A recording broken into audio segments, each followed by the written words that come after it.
À 74 ans, Charles III tente visiblement de moderniser la couronne.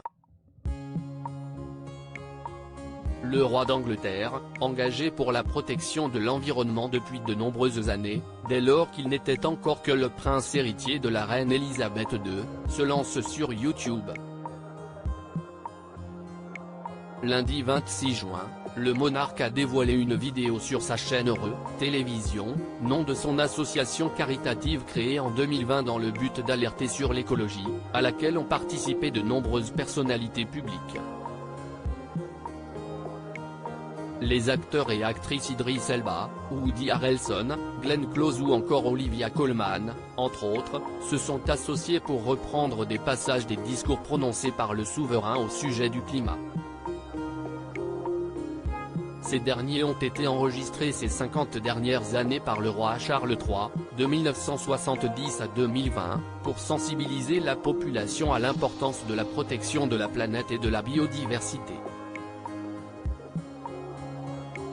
Les extraits de ces discours sont ainsi remis en lumière par des célébrités hollywoodiennes dans une vidéo électrochoc de plus de 3 minutes.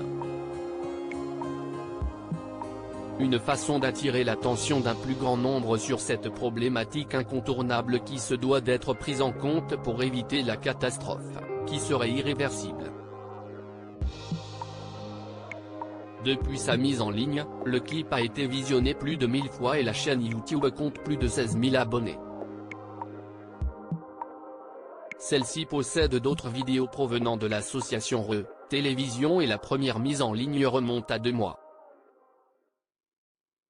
Il s'agit de courts-métrages mettant en valeur des initiatives environnementales réalisées dans le monde entier. Supérieur à Charles III et Camilla accomplissent à Londres, leur première apparition remarquée depuis leur couronnement à un roi engagé et transparent sur son empreinte écologique. Le roi Charles III a beau être un privilégié, il n'en reste pas moins une personne très engagée en faveur de la protection de la planète. Son père, le prince Philippe, avait d'ailleurs été le premier président de l'ONG WWF, qui œuvre pour le développement durable. Passionné de jardinage, de botanique, mais aussi d'agriculture biologique, le fils aîné de la défunte reine Elisabeth II s'est occupé de l'extérieur du domaine de Highgrove avec soin, en créant notamment un potager, un jardin sauvage, un autre dit à la française et un dernier, de style oriental. Mettant tout ce qu'il y a en son pouvoir pour ce combat en faveur de l'environnement, le monarque est engagé dans de nombreuses associations et a décidé, dès 2007, de publier son empreinte écologique annuelle afin de faire preuve d'une totale transparence sur son impact environnemental. Article écrit avec la collaboration de 6 Médias Crédit Photo, agence.